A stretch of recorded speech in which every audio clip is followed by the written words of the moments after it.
Assalamualaikum warahmatullahi wabarakatuh. Bagaimana kabarnya murid-murid? Ibu harap semoga kalian dalam keadaan sehat walafiat.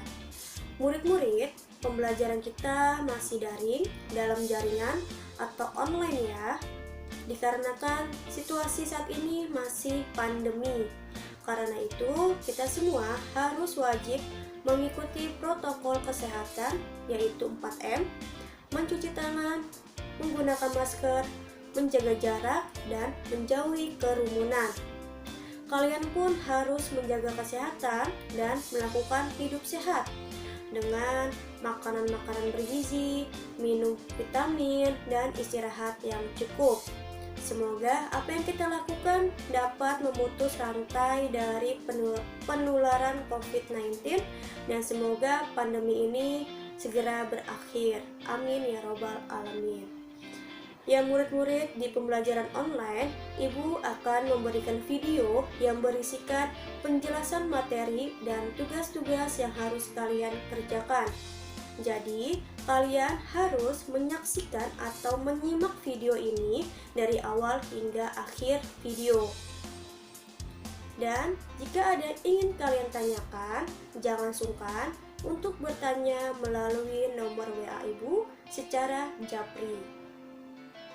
Sebelum memulai pembelajaran, jangan lupa kita awali dengan berdoa. Bismillahirrahmanirrahim. Dan selamat menyaksikan video pembelajaran dari Ibu.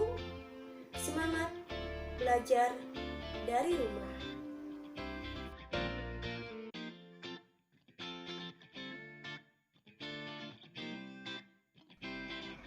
Ya, Assalamualaikum warahmatullahi wabarakatuh. Ya anak-anak, materi kita hari ini yang akan kita pelajari adalah materi penawaran.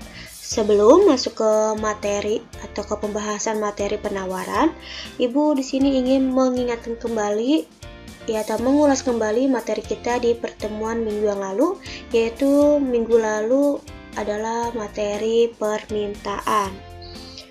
Permintaan adalah keseluruhan jumlah barang atau jasa yang diminta pada waktu tertentu dalam berbagai tingkat harga dengan anggapan bahwa faktor-faktor lain selain harga itu sendiri tidak berubah. Dalam hukum permintaan, semakin tingginya suatu barang, maka permintaan akan semakin rendah. Dan sebaliknya, jika permintaan itu rendah, maka harganya pun akan semakin tinggi. Nah, anak-anak, materi kita hari ini yaitu adalah penawaran.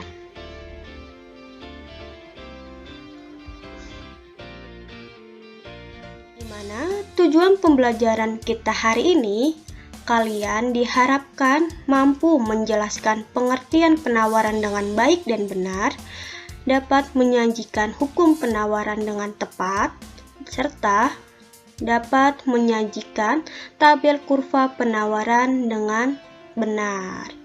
Ya anak-anak, itulah tujuan pembelajaran kita pada materi hari ini. Ya anak-anak, di sini ada ilustrasi ya, dimana yaitu adalah ilustrasi sebuah cerita penawaran. Ya, di gambar ini ada seorang pedagang buah. Ya, kita sebut aja sebagai pedagang buah ini bernama Pak Indra. Pak Indra adalah seorang pedagang buah, menjajakan buah-buahannya kepada para pembelinya dengan penawaran khusus. Dia berkata, "Saya akan menjual 50 kilo buah-buahan jika per kilonya 5.000. Dia pun juga menawarkan, "Apabila per kilonya 6.000, saya akan menjual buah-buahan saya 60 kilo. Pak Indra, "Apabila per kilonya 7.000, saya akan menjual buah-buahan saya 90 kilo. Di penawaran terakhir, Pak Indra menawarkan apabila per kilonya 8.000, maka ia akan menjual buah-buahannya yaitu 100 kilo.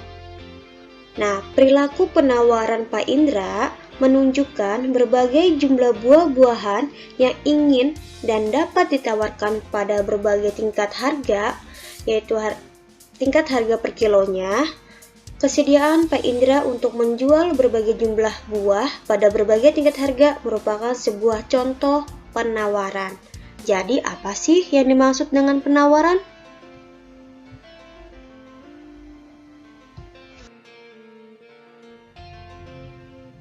Ya anak-anak, dari ilustrasi yang telah Ibu ceritakan tadi mengenai penawaran, maka pengertian dari penawaran adalah jumlah barang dan jasa yang akan dijual pada tingkat harga dan waktu tertentu. Ya, bisa kalian pahami ya, jadi penawaran itu adalah penjualan barang atau jasa pada tingkat harga dan waktu tertentu.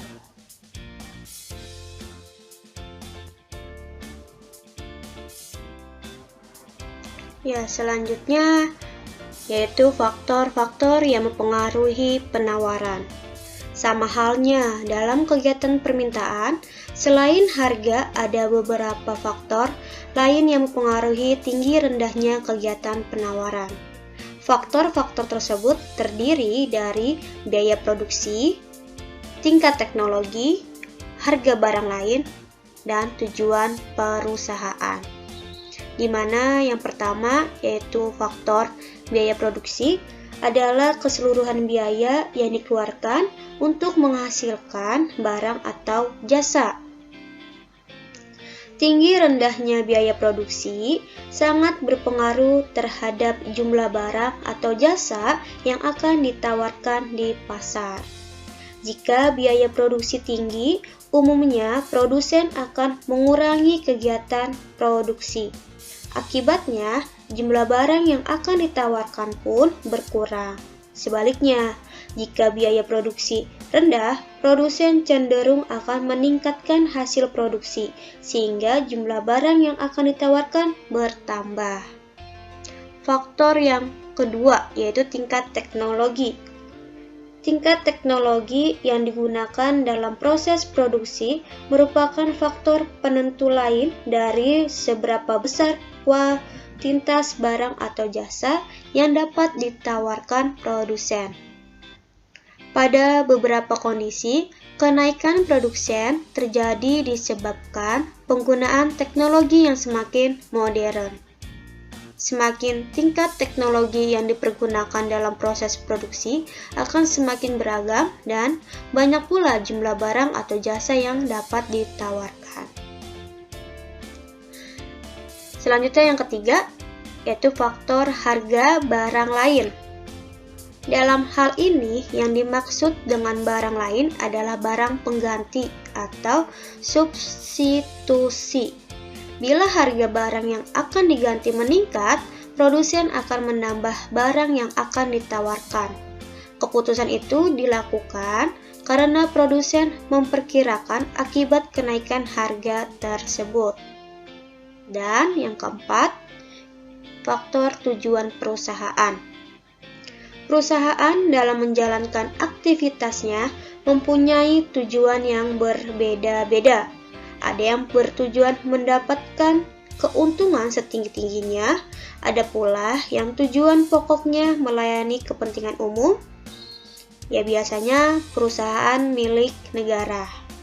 Perbedaan tujuan tersebut akan menimbulkan pengaruh yang berbeda pula terhadap penentuan tingkat produksi barang atau jasa yang akan ditawarkan.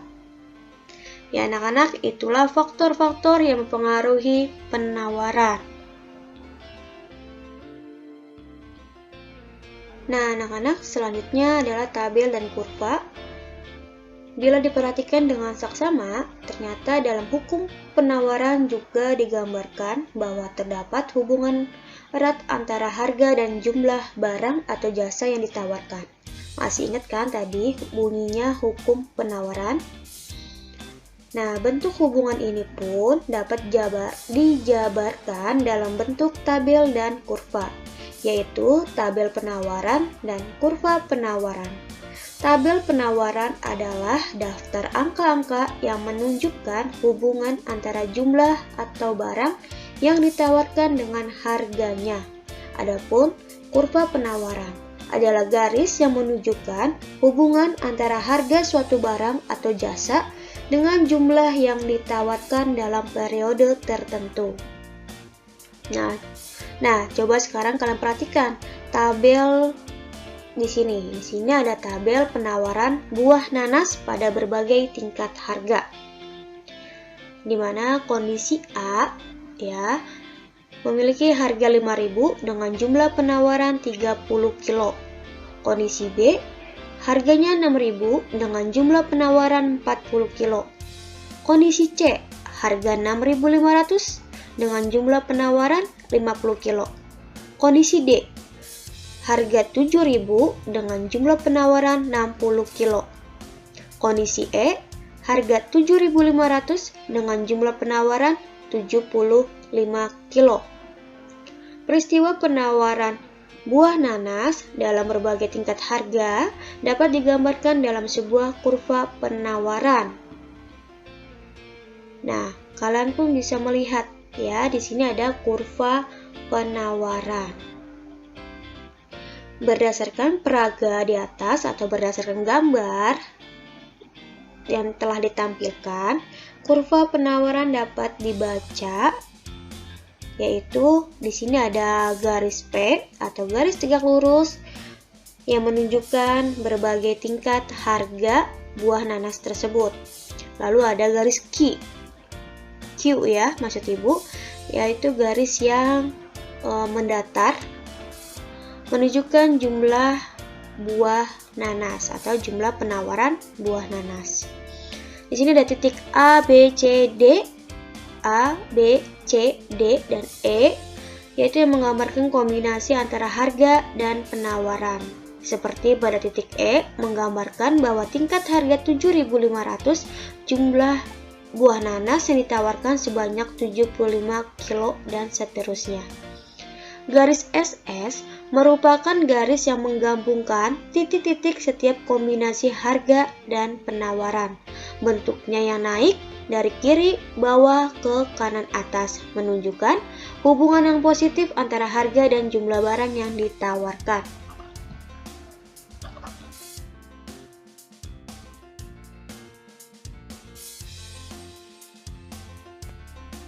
Ya anak-anak, itulah pembahasan materi kita di hari ini, yaitu materi penawaran. Semoga kalian dapat memahami dan mengerti dari pembahasan yang sudah dijelaskan.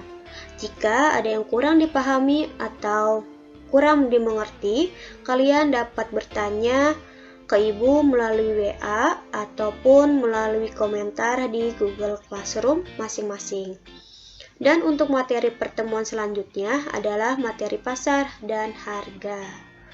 Ibu ucapkan sekian dan mohon maaf jika ada kekurangan. Terima kasih, tetap semangat selalu dan jangan lupa selalu menjaga kesehatan dan selalu mengikuti protokol kesehatan. Assalamualaikum warahmatullahi wabarakatuh.